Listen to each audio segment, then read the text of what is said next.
Hello, and welcome to the History of Africana Philosophy by G.K. Jeffers and Peter Adamson, brought to you with the support of the King's College London Philosophy Department and the LMU in Munich, online at historyofphilosophy.net. Today's episode will be an interview about Alain Locke with Leonard Harris, who is professor of philosophy at Purdue University. Hi, Professor Harris. Hello. Thanks so much for coming on the podcast. Thank you for inviting me. Well, it's very exciting to have you on the series because you're a biographer of Locke and have worked a lot on his thought. Maybe we can start out by talking about his initial intellectual formation. He studied at Harvard University with such thinkers as Josiah Royce and George Santayana. And so that would have been a pretty exciting start for him in his philosophical career. Oh, yes. What ideas did he take forward from that education into his later career? Well, first, Locke comes to Harvard with a good degree of sensibility of education and desire, but not just from Josiah Royce of Santayana, whose philosophy he's ultimately rejected because it was too romantic and abstract. He also studied with Hugo Munsterberg, both at Harvard, and was in touch with him in England. I'd say he had a deep interest in literature, which he gained in part from his own history, but also from an English teacher named Charles Copeland.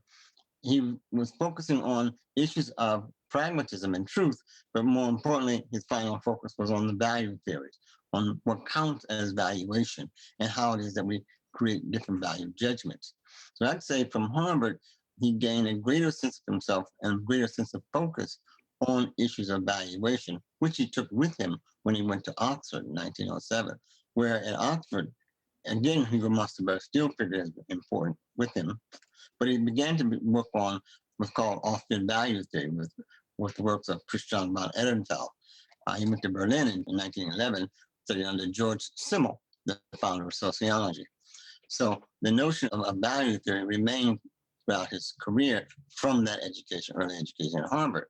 By the time he does his doctoral dissertation, which he submitted on September 17, 1917, he's criticizing James and Dewey, although he was enamored with him at Harvard. But he steps away from James and Dewey and further deepens the notion of value relativism. Reality for Locke is fluid. So he's sort of gravitating towards a relativist position away from the pragmatism of James and Dewey. Yes, he develops his own orientation within the context of pragmatism, which is different than James and Dewey.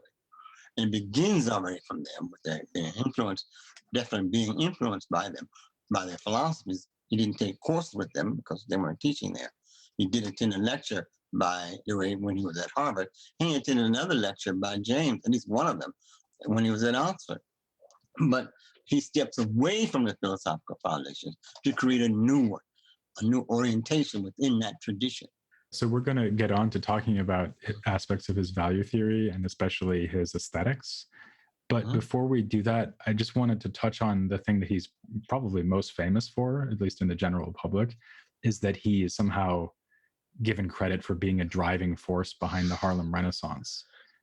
And so I'm wondering whether you think, is this true? I mean, to what extent does he help spark the Harlem Renaissance? To what extent was he just commenting on something that kind of would have happened without him? There are multiple answers to that. First, yes, he should be credited with motivating the Harlem Renaissance, but there's more than one version of the Harlem Renaissance occurring at that time. And yes, it would have happened without him, but it was the idea of the new Negro. Booker T. Washington also written a book about the new Negro. That was in the air, so to speak. It was a common theme, so to speak. Marcus Garvey was doing the same thing. W. Du Bois was doing the same thing. Herbert Harrison was doing the same thing. So yes, lots of people were talking about the new Negro. And lots of people were talking about a renaissance. A renaissance is the definition of a new person, a new human being, a new conception of what it is to be. Okay, so Harlem simply becomes a kind of foci for that discussion. And it is very important to credit Locke for the book, The New Negro, in 1925, because it fundamentally alters the way in which you see African people. It is a fundamental break. This book changes the dialogue altogether. And it is a very different way of doing it than the kind of Garveyite picture or the Du Boisian picture. Locke presents the new Negro in the introduction. In the first picture you see of the new Negro, you have the brown Madonna. Right? This is a beautiful picture defining what it is to count as the beautiful. A black woman holding a child, a dark-skinned black woman holding a child. She's sanguine, she's remorse, she's peaceful, she's strong, she's determined. And at the same time, she's a mother. She gets criticized for thinking of this, right? You know, how are you going to present a black woman as a mother, defining what counts as the beautiful, what counts as symmetry, what counts as balance, what counts as poise, what counts as dignity.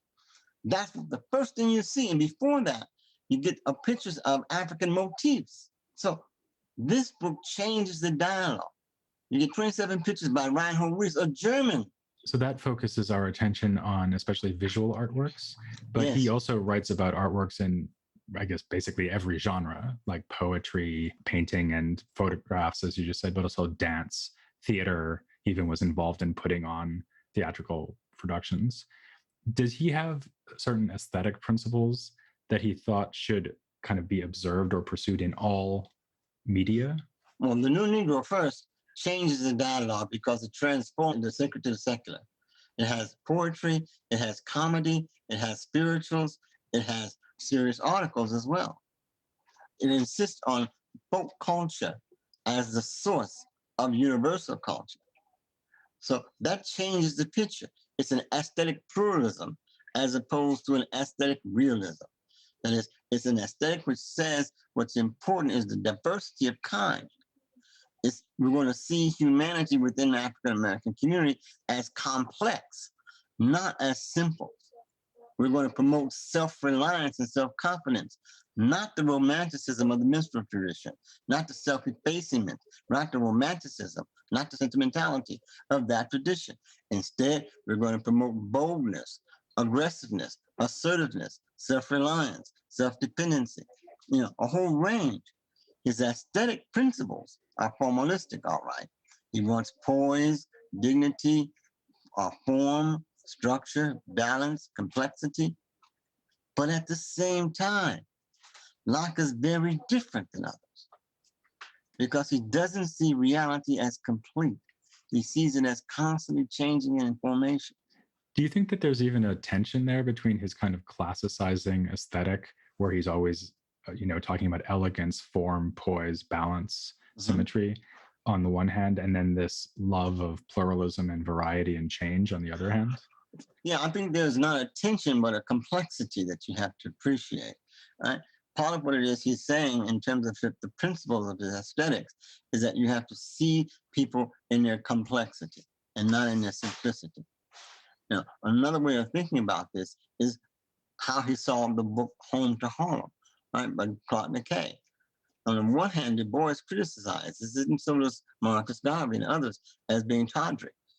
Whereas Locke says, look, it shows some complexity. He thinks it's pretty bad too, but it has character development. The hero marries a prostitute. The hero has, and leaves Harlem because Harlem is a decadent place, not because of sexuality, but because there's a bunch of hypocritical, civil rights-oriented Black people who are pimping the civil rights movement. They're not very happy about this guy. He's not a dedicated American soldier. He's not promoting racial uplift. He's condemning this Harlem where Black people don't own anything.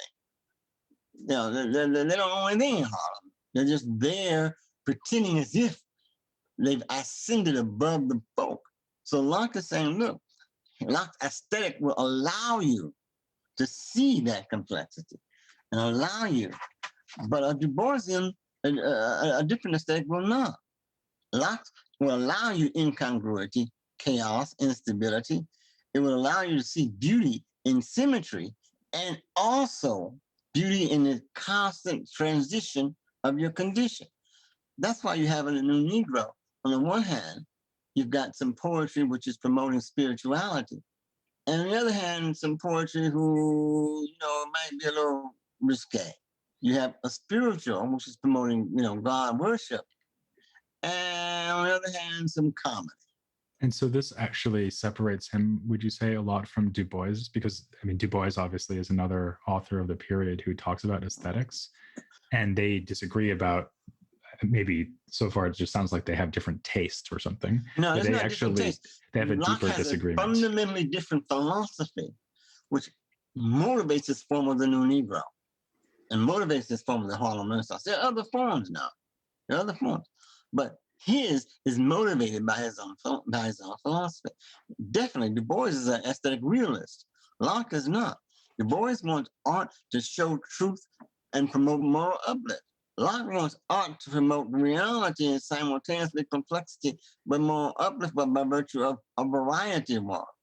Another way to think about this, Du Boisian aesthetic, and they're both in some ways elitist, right? I mean, they're both trying to promote something special. But a Du Boisian aesthetic requires a certain kind of moral commitment to specific virtues. A Lockean aesthetic allows for a variety of complexities. Locke is the only one who knows that some of the people in the New Negro are bisexual. He knows this. The others do not. And of course, it doesn't bother him.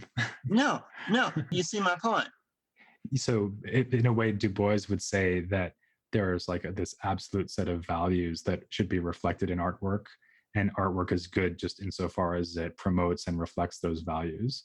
Whereas, as a relativist, I guess you would say Locke thinks that the purpose of artwork is to depict or reflect the complexity of value seen from all of its different perspectives that we actually find in the world. Is that right? Yes. And I actually, maybe that connects to something else I wanted to ask you about, which is his theory of democracy, because I suppose that his value of democracy is connected to what we were just talking about, because of course, democracy is a political system that allows for a plurality of values to be expressed and to make themselves heard on the political stage. Do you think that that's a good parallel to draw? Well, it's a fine parallel, but let me point you to Jacoby Carter's work, Philosophical Values and World Citizen. Locke is certainly concerned with democracy, and he promotes these virtues of reciprocity, cultural equivalences as a fundamental feature of any possible democratic world. He does a wonderful anthology that collects a whole series of articles on different forms of democracy, different features of democracy, different ways of talking about ethnic identity, world culture. Okay, but Locke also has a piece called World Citizenship, Mirage or Reality. What does he mean? He's talking about what it is to be a world citizen, not just an American citizen, not just the American form of democracy, but what it is to be a world citizen. Remember, he's coming out of Oxford, for example. His best friend is P.K. Simet, one of the three founders of the African National Congress in South Africa. They are responsible for producing a little journal while they're in college, but Locke writes the piece for the journal called Cosmopolitanism. And in there, he makes it very clear what he means by a cosmopolitan in some sense.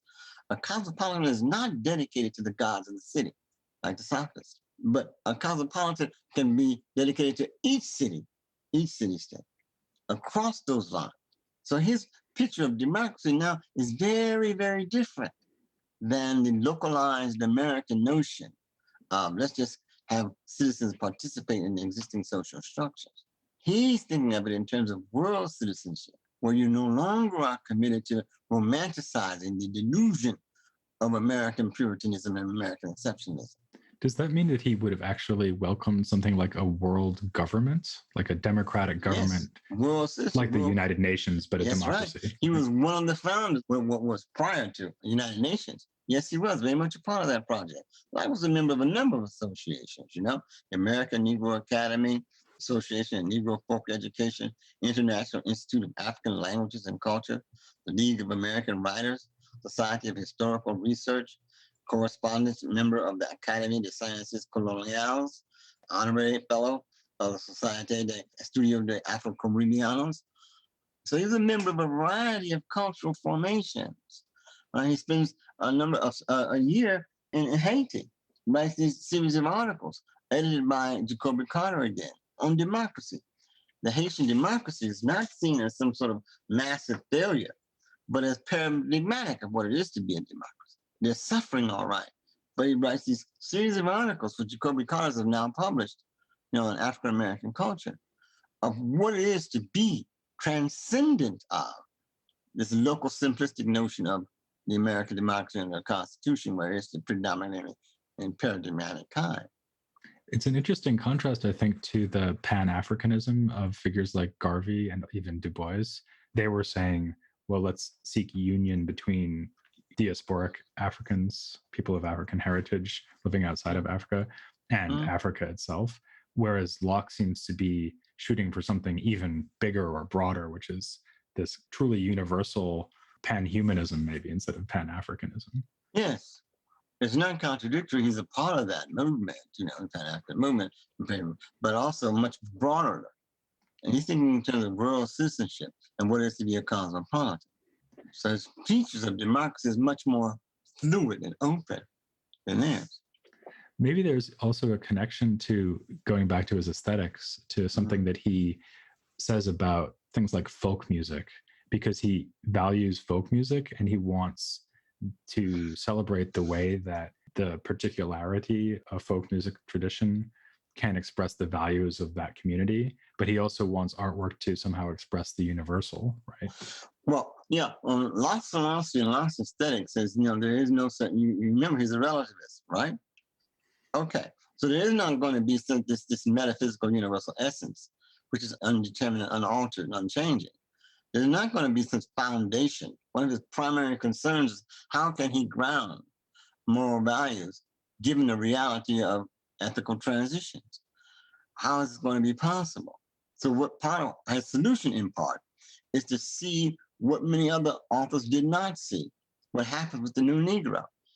He says, I'm going to take the particularity and see what it is, how does it manifest itself as a universal. That's what he does, for example, in the Negro and his music with jazz. He says, look, these are local musics, all right, but there's something about them which can have a universal content. He does the same thing with the Golden Gate Quartet, with the folk music. And he introduced the Golden Gate Quartet. He says, this is music that comes out of that hard condition of slavery. But at the same time, there's an intonation which speaks to that which is universal. Can I ask, when he talks about speaking to the universal, does that mean just that it has universal appeal, like everyone can appreciate it, or does it mean something beyond that? It means that it has value for which we can argue is generally good. He's not saying that everybody necessarily appreciates it or somehow it's intrinsic to the nature. He's saying here is something which can arguably be considered valuable across lines of ethnicity and race and culture. So it's like we have a value like beauty, let's say, Yes. and then beauty can only ever be realized in all of these local particular ways. That's right. In other words, there's something systematically misleading about thinking about a generality and abstraction, and then you're going to reduce it to the particular. That doesn't really work for Locke. It's the other way around. It's the particular from which you derive certain kinds of generalities, but without romanticizing them and he fights against absolutism, dogmatism. He fights against what he calls universality, uniformitarianism. That's also what he does against in the new Negro. The idea that somehow there is the Negro, one Negro, uniform, reducible to this one essence, is defeated in the new Negro. The first article is by a white man. And he also wouldn't, for example, say everyone should start playing jazz, right? Right, it's not going to work. Yeah. Is there a connection there? There's one other area of his thought that I wanted to ask you about. And I'm wondering again if this is connected, which is his theory of race. Okay. Because of course, race, one way of thinking about race is that we're talking about a particular group of people, right? Right. And he denies again that there's this kind of absolute non-relativistic set of divisions between people, like white race and black race and so on. Let me give you several features of Locke that's going to be somewhat controversial. One, he's a limitivist. He wants to get rid of race, period, ultimately. But he admits in 1939 he was a little bit romantic when he was talking about race genius. He admits that. But ultimately, in terms of fundamental philosophy, he's a limitivist. Get rid of race. And you also remember something interesting about Locke that's different from all the other persons operating in Black American philosophy at that time. Locke's associated with the Baha'i faith. The Baha'i believe that race is a sin against God. Locke had already visited the Middle East. Locke was always a member of the Amnesty Committee his whole life. Although he may not have been a doctrinaire member of the Baha'i faith, he's always associated and affiliated with it. And almost nobody knew this except of the Baha'i. So he's not coming out of the Christian, Black American Christian tradition, where he's looking for a savior. He writes for the Baha'i world. Let's look for religious synchronism, ways in which various religions are common. So he's not promoting hidden agenda, if you will. He's not promoting the Christian motifs of Protestantism. I can have a personal relationship with God and God's going to tell me what to do. That's not there. He's not promoting this redemptive project. That's why the spirituals are fundamentally secular, among other things. So the next feature of this is that, yes, he sees race as a social construction and a fabrication. It's unreal, but at the same time, it's being used, and we have to use it to work through it. So you have this tension, all right, that's there because Locke is a race man, but he's a race man who's getting rid of race.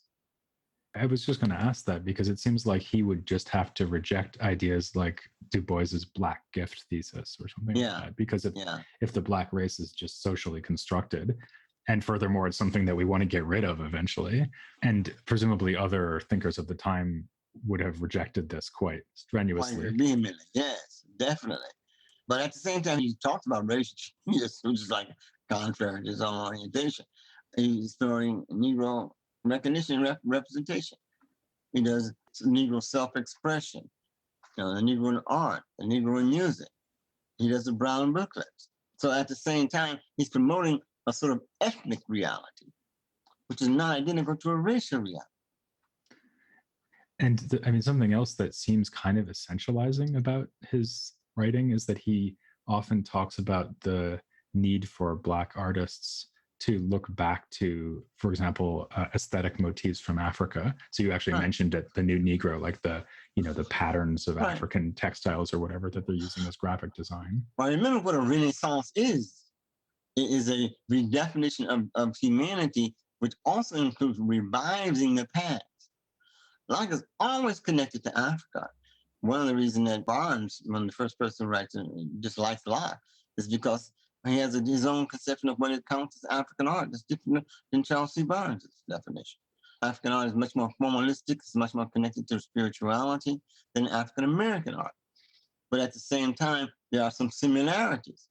So he draws these similarities, he points out as many similarities as he can, and as many ways in which African culture has continued within African American culture, but also the distinctions between them. How is it they're not alike? How is it they're different? Remember, Locke is very versed with the languages of African people. And he knows that, for example, in the 1800s, there were a large number of African populations with different languages. The Binda, the Mandingo, the Hausa, the Yoruba, Arabic. And they spoke different languages, have different religions. They become Christianized. They become Anglophile. Harriet Tubman doesn't speak English until she's an old woman. Spoke Dutch. A lot of other Black people didn't speak English either. They spoke various forms of pidgin language, which she spoke. So Locke is very sensitive to that reality. He's very sensitive to the African Spanish reality. He's thinking differently about this. And of course, his pluralism would have put him in an excellent position to both appreciate and celebrate that, and in fact, to notice it in the first place, right? It's there throughout the New Negro. That's why the book, The New Negro, you see it in South Africa being used as a model of what it is to be modern. How does an African become modern? It's at the Bantu Men's Club. The book is being used by African literary artists. What do you look like to do that? And do you see that as sort of his lasting legacy, that this kind of celebration of... I think the lasting legacy is his philosophy. His value theory. That's right, his value theory. The way in which he redefines reality is a kind of fluidity. The way in which it's possible to see human life as a continuing flow. I think his legacy is his aesthetics, the way in which it's possible to see poise, dignity as feature of the aesthetics and simultaneously see the particularity as valuable, as a source. And that's why he appreciates classical work and Italian arts. There are a bunch of thieves who had a lot of money who could pay for artists to perform classics. That's what they were. They were a bunch of robber baron thieves who had no class, and the aristocracy was broke. So they paid classical artists, Beethoven and Bach, to write wonderful works for them. So Italian art is full of liars and thieves and murderers. That's all it is. It's the low class art made into high class performance. That's what it is. What Italian opera have you ever gone to, a play, classical play, where there wasn't murderers and thieves and liars? Now, every last one of them. She cheated on her husband. He stole some money. They robbed the place. And that's happy-go-lucky. That's the good time. That's the good time. They get murdered, stabbed in the back. Who are these people? A bunch of low-class, rich people who want plays and songs performed about their reality. That's classics. That's what he sees. And he finds a way to value all of that. That's right. Okay, well, that seems like a good note to end on, especially the idea that it's his philosophy that is his lasting legacy. It could be more appropriate for our series than that. All philosophies, according to Locke, are the ultimate derivations, philosophies of life. Alain Locke, 1935. Okay, thank you. It's a nice quote to end on. Next time, we're going to be looking at something that actually connects to Locke in a way, because he was a philosophy professor. And we are going to be looking at other figures next time who were professional philosophers in this period. So please join us for that next time. For now, I will thank Leonard Harris very much for coming on the show. Thank you. And please join me and Chike as we look at professional philosophy among African Americans in the early 20th century next time here on The History of Africana Philosophy.